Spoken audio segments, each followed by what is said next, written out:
त्या कार्यकर्त्या म्हणून पाठिंबा जिल्हा परिषद होती, आमदारकी होती, तिथं पण ते कार्य करत आलेत आणि कार्यकर्त्यातून त्यांना उमेदवारी मिळाली. नमस्कार, मी शीतल पाटील, ग्रामपंचायत सदस्य कोरोची. आता निवडणूक लागलेल्या आहे जिल्हा परिषदेच्या. सानिका राऊलावाडे निवडणुकी राहिलेत.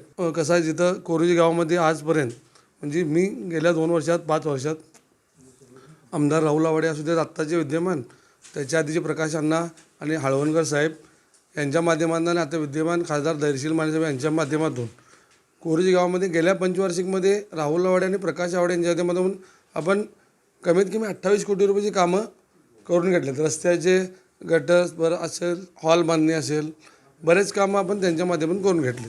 सानिका आवाडे उच्च शिक्षित आहेत. त्यांच्या घराण्याचा राजकीय वारसा त्यांच्या पाठिंबा आहे आणि त्या मुळात कार्यकर्त्या म्हणून आता पण काम करत आलेले आहेत.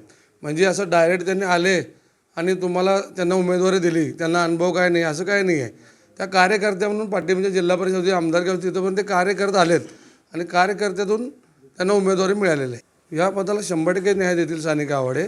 त्याचं कारण कसं आहे, त्यांच्या पाठीमागं राजकीय वारसा आहे, त्यांचा अनुभव आहेत. बाकीच्या ह्याच्यानं त्या उच्च शिक्षित स्वतः आहेत आणि एकदा त्या जिल्हा परिषदेमध्ये गेल्या की आमदार पण असो, जिल्हा परिषद पण असो, याच्यामुळं तारदाळ, कोरोची, खोतवाडी या तिन्ही गावाचा विकास करायला ते सक्षम आहे. कसं आहे, महिलांचा पाठिंबा कधी मिळतो आहे महिलांना, त्या एकरूप होतात, सगळ्यांच्याबरोबर असतात, मिळून मिसळून असतात, एकरूप होतात, त्या तुमच्यात आले तर तुमच्यासारखेच असतात.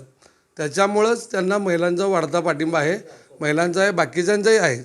मी कोरोची गावातल्या जनतेला, मतदाराला एवढंच आवाहन करतो की आजपर्यंत आम्ही माजी आमदार प्रकाश अण्णा, राहुल साहेब यांच्या माध्यमातून जी कामं करत आलो आहे, तसेच कामाचा हे करण्यासाठी तुम्ही सानिका आवाडेंना सगळ्यांनी मिळून जेवढं जास्त लीड देता येईल तेवढ्या लीडचं त्यांना देऊन निवडून आणा. ते निवडून तर येणारच आहेत, पण जितकं जास्त लीड पडेल गावच्या ह्याच्यानं तेवढं द्यावं, एवढं आवाहन करतो.